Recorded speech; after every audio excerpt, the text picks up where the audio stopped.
నీకొక కథ చెప్తాను, విను బిడ్డా.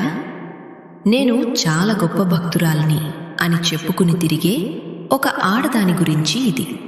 క్రమం తప్పకుండా నా దర్శనానికి వస్తుంది. చాలా బాగా కోరికలు కోరుతుంది. మంచిగా కట్టుబొట్టు సింగారం ఉంటుంది.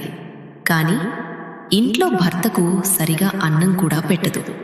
అసలు చెప్పాలంటే కేర్లెస్కి చిరునామా ఈ ఆడది. ఇలాంటి వాళ్ల కోరికలు నేను ఎలా తీరుస్తానో చెప్పు. అసలు నిన్ను ఈరోజు ఈ గొప్ప స్థితిగతులతో ఉంచడం అనేదే ఒక గొప్ప విషయం. ఎందుకంటే నీ కర్మ బాగోలేకున్నా కర్మ కొద్దీ నిన్ను చేసుకున్న వాళ్ళ కుటుంబం కర్మ అనేది బాగుంది. అందుకే నీ కర్మ పోస్ట్ పోన్ అయింది.